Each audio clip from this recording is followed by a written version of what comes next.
Olá, olá, graça e paz, que Deus abençoe ricamente você e toda a sua família. Estamos de volta aqui no canal Falando de Cristo na Estrada, aqui no nosso canal no YouTube, que está precisando de você. Não esqueça de se inscrever, de compartilhar o vídeo, indique também para outras pessoas, deixe o seu like. É importante fazer algum comentário para o YouTube ver a relevância do trabalho e indicar também para outras pessoas, né? Vamos fazer juntos o ID de ir e pregar a palavra de Deus. Aqui é fácil, você pode compartilhar o link com outra pessoa que você conhece, que está nas suas redes sociais.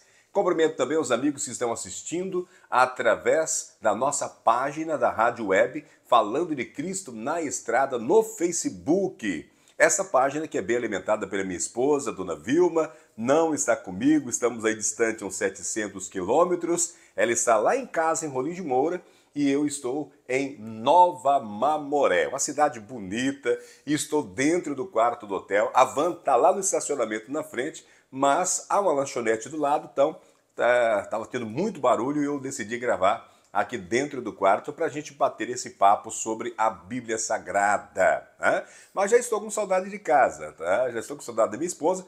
E a minha esposa alimenta muito bem a página no Facebook, todo dia tem mensagem de reflexão, tem estudo bíblico. Acompanhe aí, siga a nossa página no Facebook, Falando de Cristo na Estrada. Se você não me conhece, meu nome é Vanderlei Francisco e um prazer falar de Cristo aqui em nosso canal. Em minhas mãos, ó, a velha companheira, a nossa amiga sagrada, a Bíblia Sagrada, lâmpada para meus pés, luz para o meu caminho, a Santa Palavra de Deus, né? Minha Bíblia digital está aqui comigo também, para ficar mais fácil.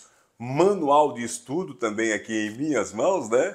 Tudo para facilitar aí o nosso estudo de hoje. Nós estamos falando de Apocalipse 14, vamos continuar por algum tempo batendo nessas mensagens. São 3 mensagens importantes e o grau de importância é porque Deus nos convidou a pregar essas mensagens a partir do tempo do fim. Nós já estudamos sobre isso daqui, é o último convite, o último alerta para a nossa humanidade, incluindo os da nossa casa, né? Incluindo os da nossa casa. Já parou para pensar o quanto somos indiferentes à nossa própria existência?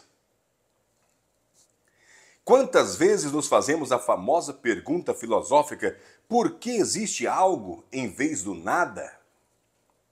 Por que existe o universo com toda a sua majestade e a grandeza de suas criaturas surpreendentes? Essa pergunta de vez em quando eu faço, né? Que grande contradição lógica haveria se o universo e nós que estamos nele não estivéssemos aqui? De acordo com a mais recente teoria científica, e essas teorias elas podem mudar, mas essa última teoria, o universo não existia antes. Que novidade, né?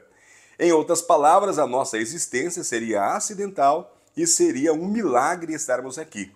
E apesar de todos os tipos de mitos sobre o surgimento do universo a partir do nada ou de algum tipo de equação matemática, o universo existe porque Deus, o Criador, o fez, bem como tudo o que nele há. Esta é a minha crença, é a crença da minha igreja, tá? É a crença do meu ministério. O universo existe porque Deus, o Criador, o fez, bem como tudo que nele há.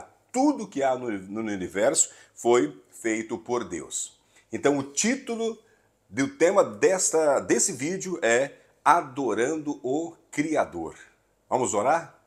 Querido Deus, amado Pai, em sua presença nós pedimos perdão pelos pecados e falhas e lhe agradecemos pela oportunidade de estarmos estudando mais uma vez a sua santa palavra. Nos capacite, seja o nosso professor e nos ajude a praticar o que aprendemos, em nome de Jesus. Amém. Amém?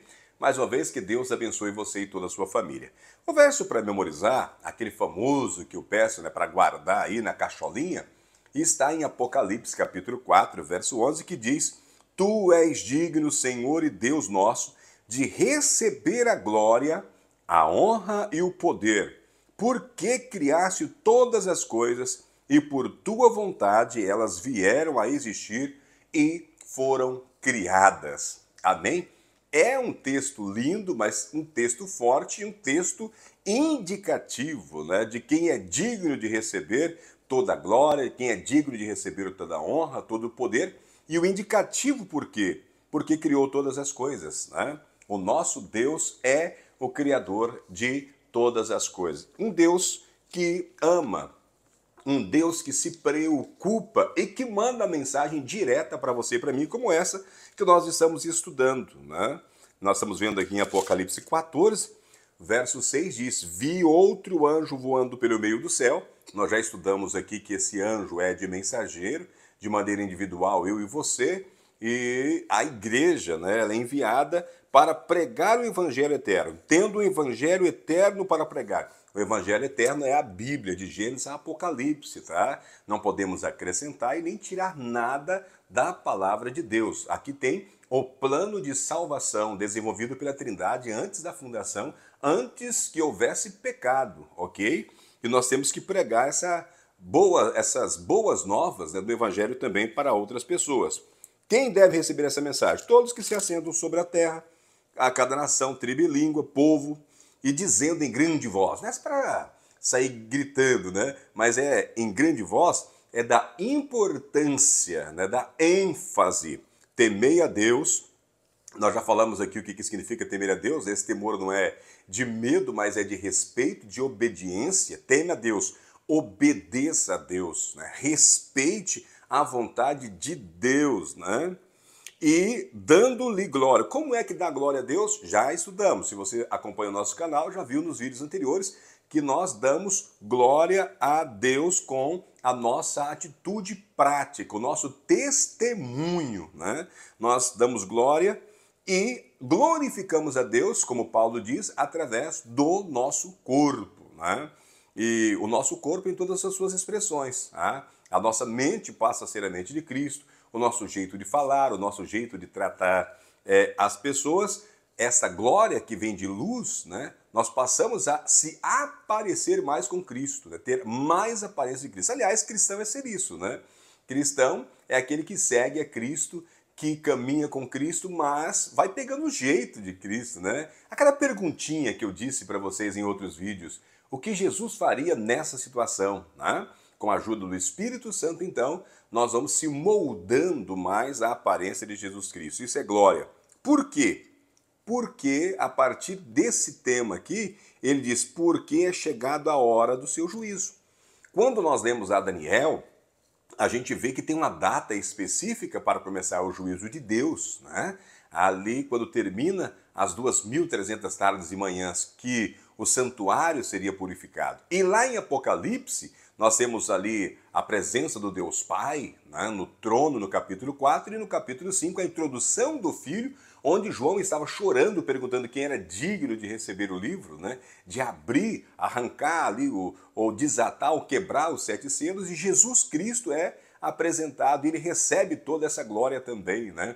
Os anciãos, os seres viventes, os anjos, milhares de milhares o adoram porque ele também, né, parte da criação, estava junto lá na criação. Ele é o Criador e também o Redentor, né, e o nosso mantenedor, aquele que virá nos buscar. Então, a partir desse término das 2.300 tardes e manhãs, começa o juízo. E quando nós estudamos essa profecia de Daniel, a gente vê que por volta de 1844 começa essa data. Agora, nós vamos entrar no que nós vamos ver pelo menos nos 2 próximos vídeos. E adorai.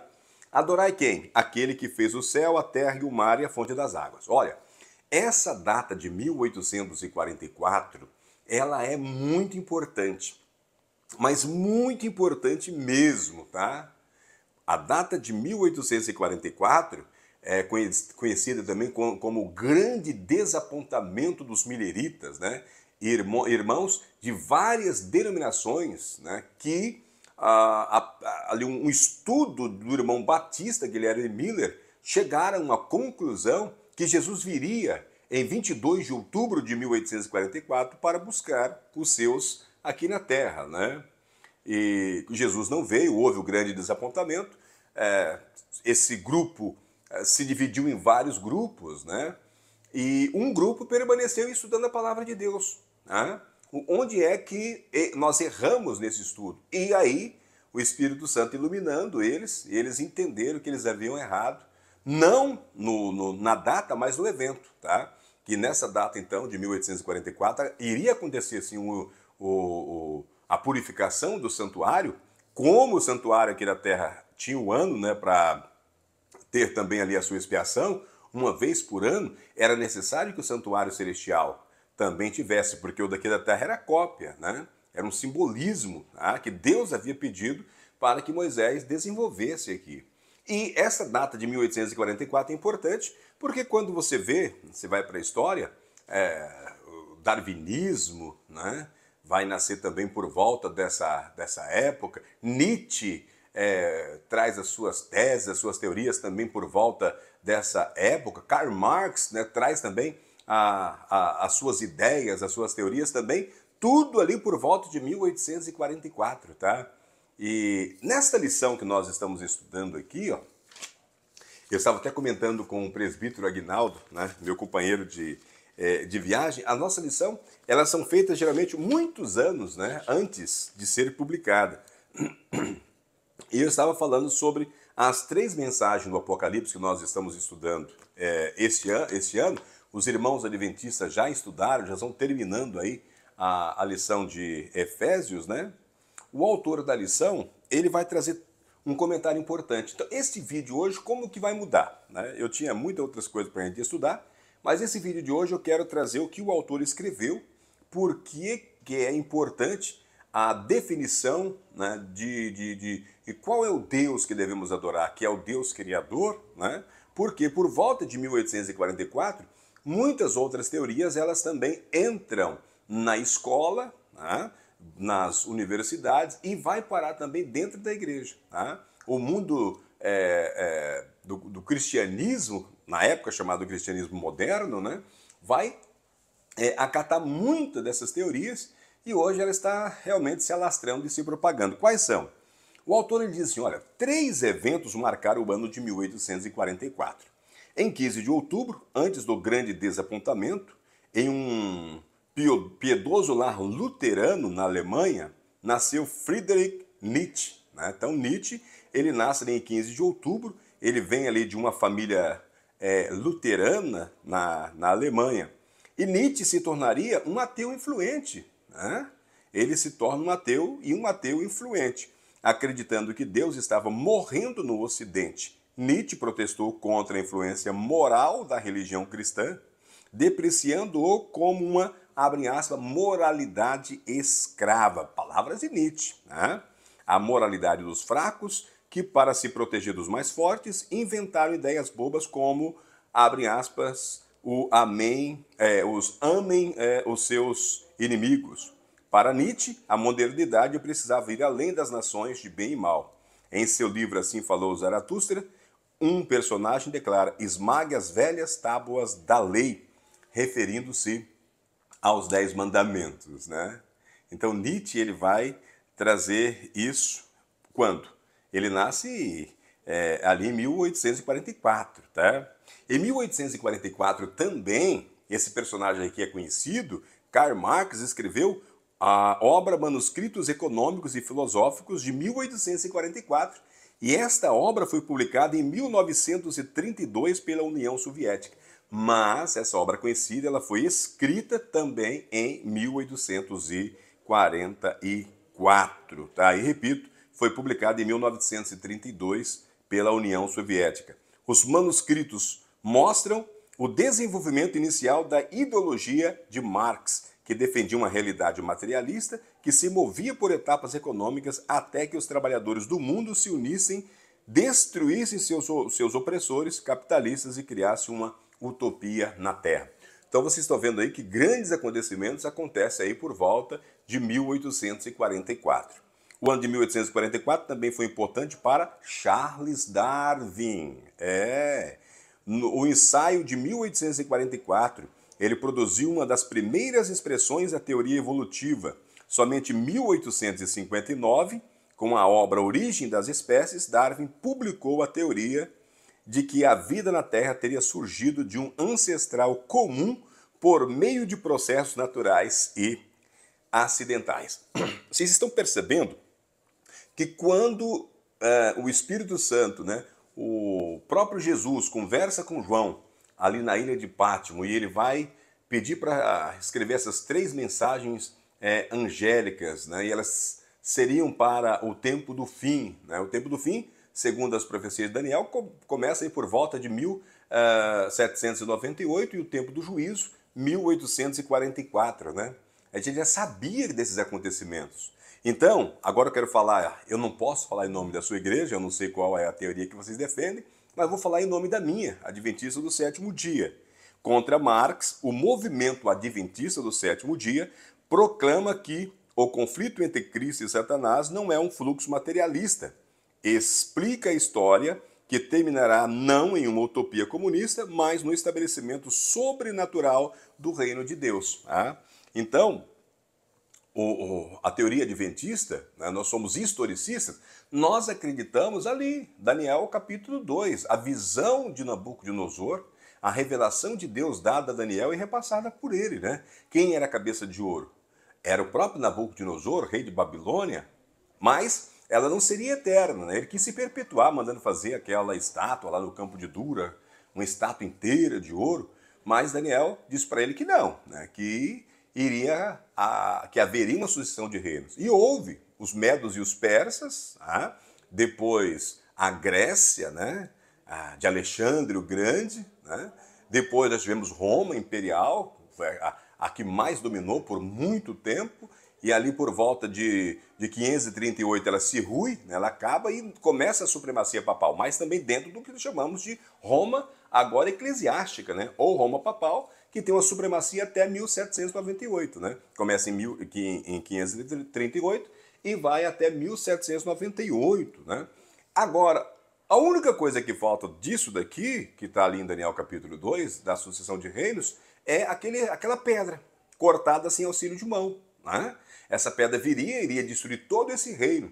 E esse reino vindouro é o reino do próprio Cristo Jesus. Nós já falamos aqui sobre o juízo, e este juízo é em prol do povo santo de Deus, em prol do caráter de Deus, né? Do próprio caráter de Deus, que Deus foi acusado por Satanás ainda no céu, e que, quando terminar esse julgamento e cada um receber o seu galardão, Jesus Cristo é o herdeiro, né? Do que nós chamamos aqui de universo, o nosso planetinha maravilhoso, o planeta Terra restaurado, e nós, o povo santo de Deus, seremos co-herdeiros junto com ele, tá? Então, aí sim, né, nós estaremos para todo sempre, tá? Contra Darwin, o movimento adventista do sétimo dia ensina que a vida se originou não no processo natural casual de mutação aleatória e seleção natural, mas pelo poder de Deus Criador, que em 6 dias criou a vida na Terra e descansou no sétimo dia. Então, nós somos contra o evolucionismo, né? E agora o evolucionismo ele entrou forte.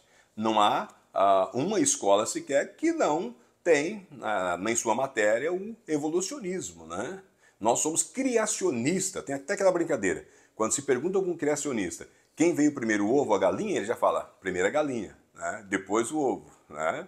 Então, nós temos isso contra Darwin, né? Darwin ele deu uma bagunçada na cabeça das pessoas com o evolucionismo. E contra Nietzsche, o movimento adventista do sétimo dia proclama não só que Deus existe, mas que seu código universal de moralidade, aquelas antigas, aquelas 2 tábuas da lei, os 10 mandamentos, permanece o padrão absoluto de julgamento e rege a humanidade até hoje. E essas tábuas, essa lei de Deus é base para o julgamento no juízo de Deus. Tiago escreve isso, nós seremos julgados por essa lei, que ele chama de lei da liberdade. E aí o autor faz uma pergunta. É mera coincidência que todos esses eventos tenham acontecido em 1844? Não devemos pensar assim, né? Então, não é uma coincidência, né, que todos esses eventos aconteceram ali em 1844. Marx, Nietzsche e Darwin causaram danos irreparáveis à humanidade, mas em meio a todos esses erros, Deus não deixou o mundo sem uma testemunha de sua verdade. Foi por isso que, em meio a essas ideologias destrutivas, ele suscitou um movimento que, com o tempo, se transformaria na Igreja Adventista do Sétimo Dia e proclamaria ao mundo sua verdade para os últimos dias.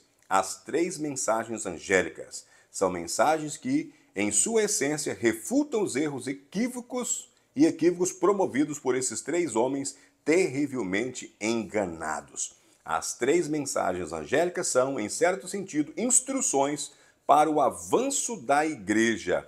Em sua essência, são um evangelho puro, simples, mas o evangelho é apresentado no contexto da verdade presente. Amém?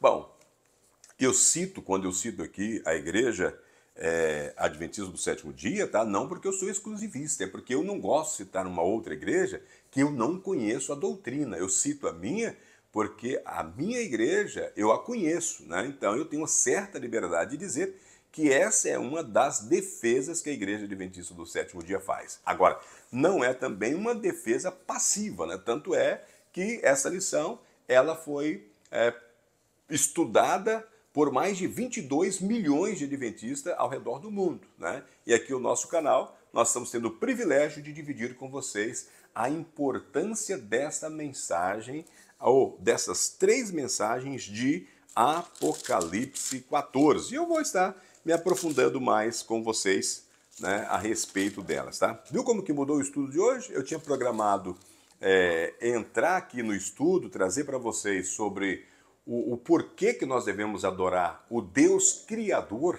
né? A importância de adorar o Deus Criador, e terminei então explicando o porquê que devemos adorar o Deus Criador.